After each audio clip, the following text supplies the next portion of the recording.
भक्तजनों, जैसा कि हम महाभारत की कथा पढ़ रहे थे और महाभारत के 190 अध्याय पूर्ण हो चुके हैं। हम महाभारत के 191वें अध्याय यानी चैप्टर 191 पर हैं। कहानी अब तक ये हो चुकी है कि अर्जुन ने स्वयंवर जीत लिया है और वह अपनी माता के पास द्रौपदी को लाए हैं, जहाँ पर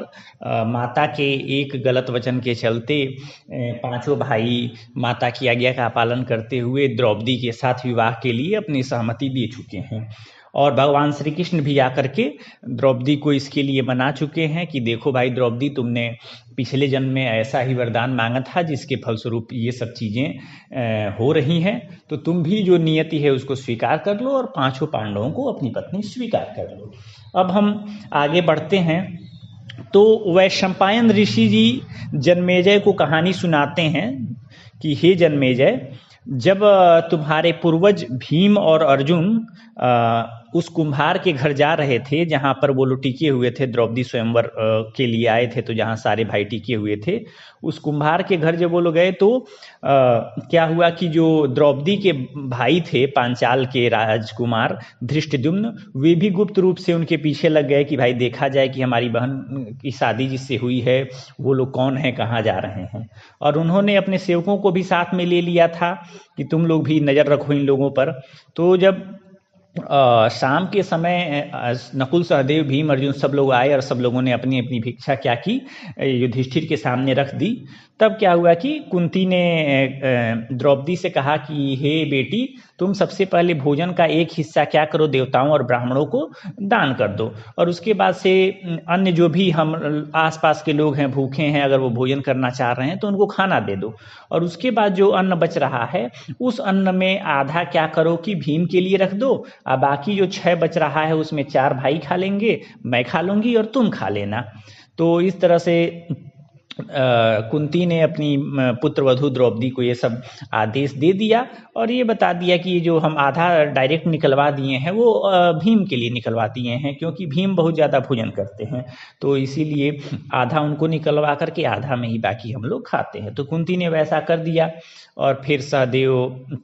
भी अपना चटाई वटाई बिछा करके खाने की ओर बैठ गए। और उसके बाद ये लोग सोने के लिए, भाई उसी घर में सोना भी था, तो कुंती पांडवों के पैरों की ओर अपना कुल तकिया लगा करके सो गई। तकिया क्या मतलब, समझो कि उनके पैरों को ही तकिया बना करके सो गई, क्योंकि गरीब वो लोग बेचारे, एकदम कुछ था नहीं उन लोगों के पास, तो एडजस्ट कर रहे थे।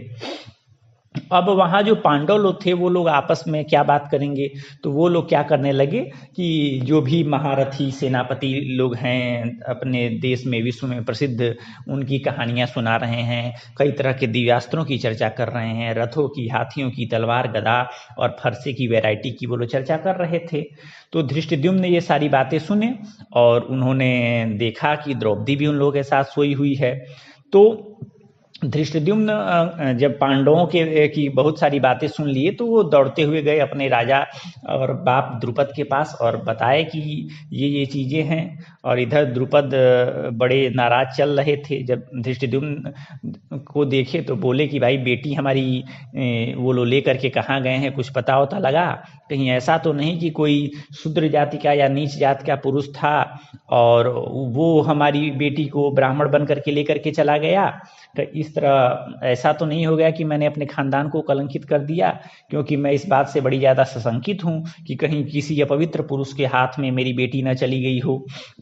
ये तुम पता कर पाए कि द्रौपदी को पाने वाला जो आदमी था वह ब्राह्मण ही था, नहीं तो क्षत्रिय होना चाहिए, क्योंकि अगर किसी नीच वर्ण वाले आदमी के पास मेरी बेटी गई तो ये तो मेरे लिए कलंक की बात हो जाएगी। और क्योंकि मैं तो चाहता था कि अर्जुन से मेरी बेटी की शादी हो, तो इसलिए हे बेटे बताओ कि क्या हुआ है, और साथ में ये बताओ कि क्या इस स्वयंवर में जिस आदमी ने द्रौपदी को जीता है वो अर्जुन ही था क्या। इस तरह से ये 191वां अध्याय समाप्त होता है। हम लोग 192वें अध्याय की ओर बढ़ते हैं और इसको वैवाहिक पर्व भी कहते हैं। आदि पर्व का ही ये भाग है। और इसमें जो है धृष्टद्युम्न जो हैं वो जब अपने बाप की ये सारी बातें सुनते हैं तो बड़ी खुश होकर के धृष्टद्युम्न बताना शुरू करते हैं कि हे पिताजी, जिस ब्राह्मण ने उनको जीता था वो जब चला तो हम भी उसके पीछे पीछे चले, और जब हम पीछे पीछे उनके चले तो मैंने ये देखा कि द्रौपदी बड़ी खुश मन से उस ब्राह्मण के पीछे पीछे जा रही थी, और भीम और अर्जुन जब आगे आगे जा रहे थे तो द्रौपदी को लेकर के वो नगर के बाहर एक कुम्हार के घर पे गए। वहाँ मैंने देखा कि एक बूढ़ी औरत बैठी हुई है, हमको लग रहा है वही उन लोगों की माता होगी, और उनके उस बूढ़ी औरत के बगल में 3 और लोग बैठे थे। तो फिर इन वीरों ने द्रौपदी को कहा कि भाई मेरी माता को प्रणाम करो, और वो लोग भिक्षा लाने चले गए। जब भिक्षा लेकर के लौटे तो फिर इन्होंने खाना वाना खाया, और सारी बातें इस तरह उन्होंने बताई कि क्या क्या चीज़ें हुई, और ये भी बताया कि जो 5 लोग थे वो लोग जो बात कर रहे थे वो वैसी बातें वैश्य अपने बीच में नहीं करते हैं, शूद्र लोग उस तरह की बातें नहीं करते हैं, चाहे ब्राह्मणों में भी उस तरह की बातों की चर्चा नहीं होती है। लेकिन जिस तरह वो युद्धों का चर्चा कर रहे थे, जिस तरह से सेनाओं का, रथ घोड़े हाथी महारथियों के बारे में चर्चा कर रहे थे, उससे मुझे ये तो स्पष्ट हो गया कि ये लोग क्षत्रिय ही हैं। और हम लोगों को भी सुनने में आया ही था कि कुंती के जो बेटे हैं वो लाक्षागृह से बच गए हैं, और तो हमको ये लग रहा है कि हो न हो कहीं ये पांडव ही तो नहीं, ऐसा मुझे लग रहा है पिताजी उनके बातों से, क्योंकि जिस तरह से वो लोग बातें कर रहे थे मुझे लग रहा है कि कुंती के ही ये लड़के हैं जो ब्राह्मण वेश में हमारे यहाँ आए थे और द्रौपदी का स्वयंवर जीत करके हमारे नगर में ठहरे हुए हैं कुम्हार के घर पे। तो द्रुपद को बड़ी खुशी हुई, और उन्होंने अपने पुरोहित को कहा कि आप उन लोगों के पास जाइए और पता करिए कि क्या वे लोग पांडु के लड़के हैं, पांडव हैं क्या। तो पुरोहित जी राजा की बात मान करके गए और उन लोगों के पास जा करके ये बात कहे कि आप लोग अपना परिचय दीजिए, क्योंकि पांडु बड़े खुश हैं और वे जानना चाहते हैं कि आप लोग कौन हैं, और अगर भाई आप पांडव हैं तब तो भाई बहुत ज़्यादा खुश होंगे वो। तो युधिष्ठिर ने पहले भीम को कहा कि ये द्रुपद के पुरोहित हैं तो इनको बहुत आदर सत्कार दिया जाए, और फिर जब आदर सत्कार हो गया तब युधिष्ठिर ने उन ब्राह्मण देवता से कहा कि पांचाल राज ने जो है उन्होंने जब कन्या अपनी इच्छा से तो दी नहीं है, उन्होंने तो कहा था लक्ष्य वेध करो और जो लक्ष्य जीत लेगा, स्वयंवर जीत लेगा, कन्या उसी की हो जाएगी। तो ये जो मेरा भाई है उसने तो स्वयंवर जीत करके कन्या प्राप्त किया है। वहाँ तो उन्होंने शर्त रखी नहीं थी कि वर्ण कुल कैसा होना चाहिए, खानदान कैसा होना चाहिए। उन्होंने तो बस यही कहा था कि जो भी धनुष पर अपनी प्रत्यंचा चढ़ा देगा और लक्ष्य वेध कर लेगा, यानी मछली की आंख में, मतलब वो जो लक्ष्य बताए थे उस लक्ष्य को मार दे वेध देगा, उसी को कन्या देंगे। ध्यान रहे कि वहाँ मछली की आंख वाला कोई सीन नहीं था, जैसा कि हम लोग महाभारत आदि जो सीरियल्स है उसमें देखते आए हैं, जैसा कि मैं पहले भी बता चुका हूँ। तो इस तरह से युधिष्ठिर ने बताया कि भाई हम लोग कुछ भी हों उससे द्रुपद को क्या मतलब है, द्रुपद ने जो शर्त बताई थी वो शर्त हम लोगों ने पूरा कर दिया, तो आप अपनी बेटी के लिए क्यों टेंशन ले रहे हैं कि अरे यार हमारी बेटी की शादी गलती जगह हो गई, और ये जानना चाह रहे हैं कि पांडव ही हैं कि नहीं है। पांडव ना होंगे तो क्या भाई, आप तो जो प्रतिज्ञा किए थे उस प्रतिज्ञा को ध्यान में रखिए ना। तभी पीछे से ही एक और आदमी राजभवन से आ गया कि महाराज आप लोग चलिए राजभवन में, द्रुपद जी बुलाए हैं, खाना वाना तैयार कराए हैं आप लोगों के लिए। तो क्या हुआ कि और द्रुपद ये भी बोले हैं कि विवाह की जो एकदम उत्तम विधि है, मतलब राजसी ठाट बाट के साथ वो अपनी बेटी की शादी करना चाह रहे हैं, इसीलिए आप लोग चलिए, ये रथ आ गया है, आप लोग महल में पधारिए। तो पांडव लोग ने क्या किए, पुरोहित को विदा करके भाई महल की ओर चले, कुंती और द्रौपदी को साथ में लिए हुए। फिर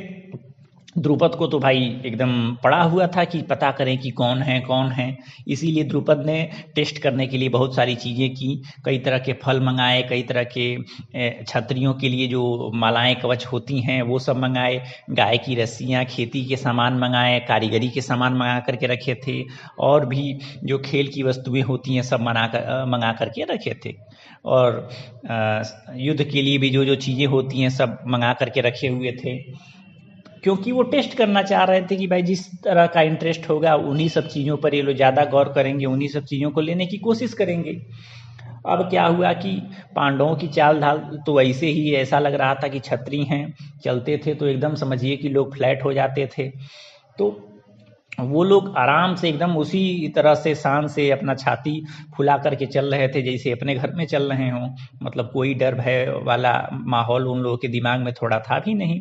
तो पांडव लोग वहाँ आराम से खाए, भरपूर भरपेट जब खा लिए तब उनको दिखाना शुरू किए कि राजा देखिए ये भी है, ये भी है, ये भी है। लेकिन पांडव लोग उसी जगह को पसंद किए, वहीं ज़्यादा इंटरेस्ट ले रहे थे जहाँ युद्ध की सामग्रियाँ रखी हुई थी, जहाँ घोड़े क्या कहा जाता है, मतलब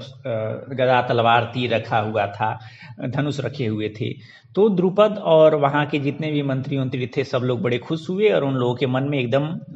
पक्का हो गया कि ये जो लोग हैं ये लोग पांडव ही हैं। अब क्या हुआ कि जब द्रुपद को पता चल गया तो उन्होंने युधिष्ठिर को बुला करके फिर से पूछ लिया सामने से ही कि भाई आप कौन हैं, आप कृपया बताइए, क्योंकि ब्राह्मण तो आप लग नहीं रहे हैं, आप सच्ची बात बता देंगे तो हमको बड़ा ही खुशी होगी। तब युधिष्ठिर ने कहा कि महाराज आप उदास न हो, आप जो चाह रहे थे कि आपकी बेटी की शादी अर्जुन से हो तो वो काम हो चुका है। हम लोग क्षत्रिय हैं, हम ही लोग पांडु के लड़के हैं और मैं कुंती का बड़ा लड़का युधिष्ठिर हूँ और ये सब बाकी मेरे भाई हैं। मेरे